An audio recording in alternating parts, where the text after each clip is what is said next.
FM3012, Perkembangan Pendidikan di Malaysia, Falsafah dan Dasar.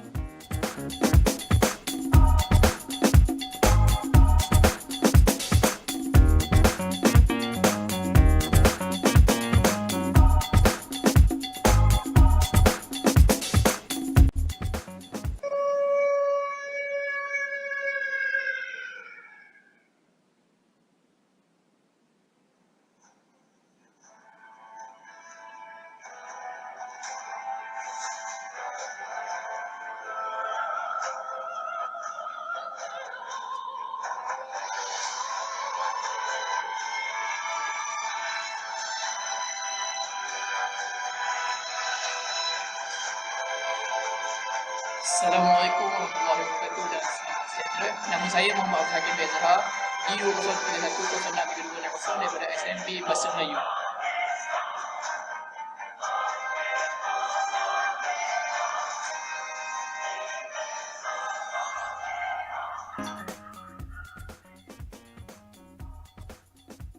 Tajuk tugasan. Pada pendapat anda, apakah cabaran-cabaran utama dalam pelaksanaan Akta Pendidikan 1996 dan bagaimanakah langkah berkesan boleh diambil untuk mengatasinya? Okey, sebelum saya meneruskan dengan tajuk tugasan saya, izinkan saya terlebih dahulu menunjukkan persamaan antara Akta Pelajaran 1961 dengan Akta Pendidikan 1996. Jika dilihat di sini, terdapat tiga perkara yang sama dalam kedua akta ini, iaitu yang pertama adalah Bahasa Melayu sebagai bahasa pengantar utama. Yang kedua, berpaksikan laporan Penyata Razak 1956. Yang ketiga, untuk memupuk perpaduan negara melalui pembangunan budaya, sosial, ekonomi dan politik. Oleh itu, dengan ketiga-tiga persamaan ini, saya telah mendapat 4 jenis cabaran yang akan saya terangkan selepas ini. Cabaran-cabaran dalam penubuhan Akta Pendidikan 1996 terdapat 4 yang saya jumpa, iaitu yang pertama adalah menjadikan bahasa kebangsaan sebagai bahasa pengantar utama. Kedua, dasar pendidikan berlandaskan wawasan 2020 dan falsafah pendidikan negara. Oleh itu, cabaran dalam isu ini adalah menjadikan isu perpaduan kaum di Malaysia. Yang ketiga adalah memupuk pembinaan insan secara umum. Yang keempat, menjadikan pusat kecemerlangan pendidikan yang bermutu tinggi dan bertaraf dunia. Keempat cabaran ini akan saya terangkan dengan lebih lanjut melalui slide yang selepas ini.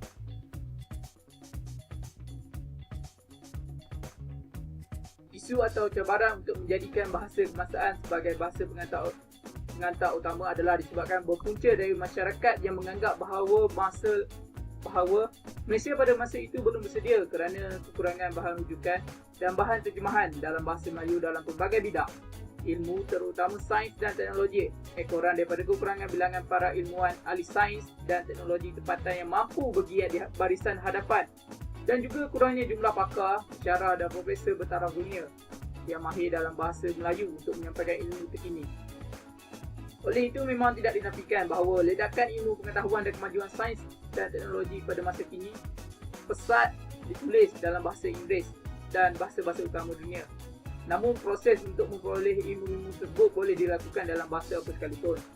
Oleh itu, penyampaian dan pembudayaan ilmu pengetahuan kepada rakyat seharusnya dilakukan dalam bahasa yang paling mudah dipahami oleh rakyat, iaitu bahasa kebangsaan mereka sendiri. Selain itu, terdapat juga beberapa pernyataan penentangan dalam menjadikan bahasa Melayu sebagai bahasa kebangsaan. Yang pertama, kenyataan yang menyatakan bahawa penguasaan bahasa Inggeris sangat penting untuk menyediakan seorang pelajar untuk menyumbang kepada pembinaan negara peringkat tinggi, sehingga seorang birokrat atau teknokrat atau profesion lain. Yang kedua adalah bahasa Inggeris menjadi bahasa komunikasi dalam kalangan kelas atasan dan kelas menengah bagi bukan Melayu, dan komunikasi akan dijalankan dalam bahasa Melayu sekiranya ada orang Melayu dalam proses komunikasi tersebut. Penentangan yang ketiga adalah orang Melayu, terutamanya golongan elit yang berpendidikan barat, sendiri merasa lebih selesa menggunakan bahasa Inggeris kerana tidak perlu memikir sangat tentang penggunaan sistem sapaan yang dikatakan terlalu ketat. Oleh itu, langkah yang paling sesuai bagi mengatasi masalah ini iaitu menjadikan bahasa Melayu sebagai bahasa kebangsaan adalah dengan cara menambah bilangan bahan rujukan dan bahan terjemahan dalam bahasa Melayu, iaitu dengan cara kerajaan memberi galakan dan latihan kepada pakar-pakar, pensyarah-pensyarah dan profesor-profesor untuk terus berusaha untuk membuat penyelidikan dan pembangunan, iaitu R&D mereka dengan menggunakan bahasa Melayu sebagai medium kajian mereka. Dengan cara ini, bahasa Melayu mempunyai nilai saintifik dan komersial dalam penerbitan jurnal dan buku. Selain itu juga, cara pemerintah itu sendiri iaitu perlu tegas dalam menetapkan bahasa Melayu sebagai bahasa kebangsaan walaupun mendapat tentangan yang hebat daripada bahasa Inggeris. Hal ini terjadi kerana pada masa itu, ketika sebelum perubahan Akta 1996, bahasa Melayu ini mendapat tentangan disebabkan bahasa Inggeris merupakan bahasa dunia dan bahasa ilmu. Rentetan daripada menambah bilangan buku rujukan yang diterjemahkan dalam bahasa Melayu. Bahasa Melayu ini juga boleh dicadangkan supaya menggantikan bahasa Inggeris secara berperingkat-peringkat dalam pendidikan dan pentadbiran. Pelaksanaan itu seharusnya dijalankan secara berlebut, tetapi pada masa yang sama tegas dengan meyakinkan bangsa-bangsa asing supaya mempelajari bahasa Malaysia. Contohnya, selepas 1999 kita boleh dapati kerajaan telah mengambil sikap yang lebih berani dan tegas dalam melaksanakan bahasa Malaysia sebagai bahasa pengantar di sekolah-sekolah untuk menggantikan bahasa Inggeris. Berikutan itu juga, bahasa Melayu telah dijadikan syarat untuk mendapatkan pekerjaan, lebih-lebih lagi dalam sektor kerajaan, dan juga digunakan untuk ketetapan dalam jawatan serta syarat lulus dalam peperiksaan sijil pelajaran Malaysia. Oleh itu, dengan pelaksanaan langkah-langkah ini, saya rasa cabaran untuk menjadikan bahasa Malaysia sebagai bahasa rasmi negara boleh dilaksanakan. Cabaran kedua dalam pembuat Akta Pendidikan 1996 adalah isu perpaduan. Hal ini disebabkan dalam perubahan Akta Pendidikan yang baru ini, Akta ini berlandaskan wawasan 2020 dan falsafah pendidikan negara. Oleh itu,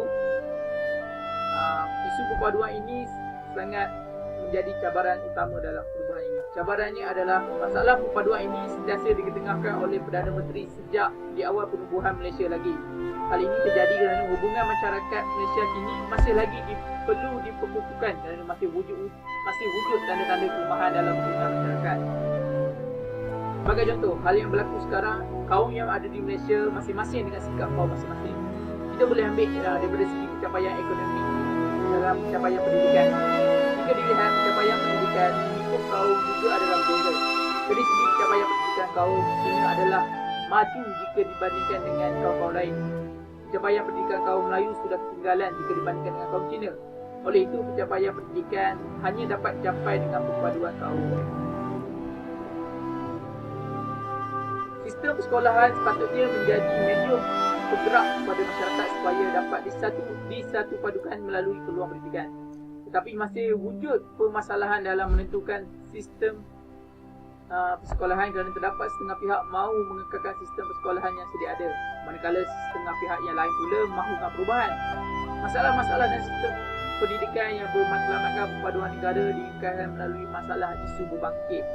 Contoh masalah isu berbangkit ini seperti jurang pencapaian pendidikan orang Melayu dengan bukan Melayu melalui peluang pekerjaan dan pendapatan, masalah keciciran pelajar-pelajar Melayu dan bukan Melayu, hubungan yang renggang antara pelajar Melayu dan bukan Melayu, kurangnya pergaulan antara pelajar Melayu dan pelajar bukan Melayu, dan kurangnya pengetahuan serta tidak memahami dengan mendalam mengenai budaya, amalan dan adat resaf berbau. Oleh itu, dalam mengatasi masalah ini, antara langkah-langkah yang boleh saya cadangkan untuk diambil adalah, yang pertama adalah memperkemaskan Akta Pendidikan semasa pembentukan Akta Pendidikan baru. Akta ini perlu dikemaskan lagi dengan tindakan seperti mewajibkan kelulusan dalam bahasa kebangsaan, bahasa Melayu untuk naik ke sekolah menengah, mewajibkan kelulusan dalam bahasa kebangsaan bagi peperiksaan sijil rendah, menambah bilangan guru terlatih dan guru khas bahasa kebangsaan untuk sekolah menengah jenis kebangsaan, dan menambah dengan pesatnya sekolah menengah kebangsaan di seluruh negara. Tindakan ini bertujuan untuk menjadikan bahasa Melayu sebagai asas perpaduan rakyat berbilang keturunan, atau maksud lain untuk menjadikan bahasa Melayu sebagai salah satu pembinaan negara bangsa. Cabaran ketiga adalah pembinaan insan secara umum. Cabarannya adalah disebabkan oleh negara berhasrat untuk melahirkan modal insan kelas pertama yang dapat menjumat secara aktif dan efektif dalam membantu usaha memajukan negara. Bidang pendidikan dikenal pasti sebagai ejen perubahan yang memainkan peranan utama ke arah pembinaan negara bangsa. Cabaran kedua pula disebabkan oleh berlakunya proses penjajahan bentuk baru yang dilakukan oleh negara barat, contohnya fenomena rock, black metal, skinhead dan sebagainya. Fenomena ini telah menimbulkan krisis dalam pemikiran dan pegangan nilai masyarakat Malaysia. Krisis penjajahan bentuk baru ini turut menggugat pegangan nilai masyarakat kita, terutamanya golongan muda. Oleh itu, langkah untuk mengatasi masalah ini adalah suatu anjakan dan penyelesaian dalam sistem pendidikan harus dilakukan agar berpadanaan dengan era globalisasi. Antara langkah yang boleh diambil adalah memberi penekanan dan perhatian yang sewajarnya terhadap aspek nilai dan pemahaman konsep keagamaan dalam membentuk generasi muda mengikut acuan negara. Terusnya, keadaan yang sedemikian ini akan menunjukkan proses pembinaan yang menyeluruh dan seimbang dengan meletakkan konsep tauhid sebagai terasnya. Selain itu juga, langkah mengatasi ini adalah memberi penekanan dalam aspek pembinaan modal insan yang bersifat holistik. Penekanan ini bermatlamat untuk membentuk rakyat Malaysia yang bukan sahaja mempunyai kemahiran saintifik canggih, tapi juga mempunyai nilai moral dan kerohanian yang tinggi, dan arti kata lain berminda kelas pertama. Oleh itu, akta pendidikan yang bakal dibentuk perlu mempunyai matlamat akhir, iaitu pendidikan bukan semata-mata untuk tujuan pertumbuhan. Sebaliknya, pendidikan adalah kaedah atau mekanisme untuk mencapai kualiti hidup yang lebih baik. Matlamat akhirnya adalah untuk meningkatkan tamadun manusia. Cabaran keempat adalah untuk menjadikan pusat kecemerlangan pendidikan yang bermutu tinggi dan bertaraf dunia. Cabaran ini berlaku disebabkan hasrat negara untuk menjadikan pendidikan di negara Malaysia sebagai satu pendidikan yang mampu berdaya saing dengan negara lain. Yang kedua, kekurangan dalam kemudahan infrastruktur dan teknologi, kegagalan dalam mewujudkan iklim sekolah berkesan, dan kebanyakan guru yang ada pada zaman sekarang tidak mempunyai kemahiran teknologi terkini, bersiasat tinggi dan berilmu pengetahuan. Jadi langkah mengatasinya adalah, yang pertama, menambah atau membaik pulih infrastruktur sekolah bagi memberi kelesaan kepada pelajar untuk menjalankan aktiviti pembelajaran dan pengajaran. Yang kedua, memastikan bahawa setiap sekolah di negara ini mempunyai iklim sekolah yang berkesan. Yang ketiga, memberi latihan khusus supaya guru-guru dapat meningkatkan atau mempelbagaikan kaedah atau cara penyampaian dalam pengajarannya. Okey, kesimpulannya, segala cabaran-cabaran dalam penubuhan akta pendidikan ini perlu diatasi supaya negara dapat berdiri sama tinggi dan duduk sama rendah dengan negara lain. Semua pendidik perlu menyedari bahawa pentingnya tujuan untuk memastikan sistem pendidikan negara menjadi wadah berkesan ke arah memenuhi aspirasi negara, selaras dengan usaha untuk melahirkan generasi yang bersatu padu, dapat menyesuaikan diri dalam masyarakat, membina kemajuan dan kesejahteraan diri, serta memberi sumbangan kepada keharmonian dan kemakmuran negara. Oleh itu juga, cabaran-cabaran dan langkah-langkah yang dapat mengatasi ini dapat mencapai matlamat dan aspirasi negara dalam menuju wawasan 2020, iaitu menjadi negara maju mengikut acuan sendiri. Sekian, terima kasih.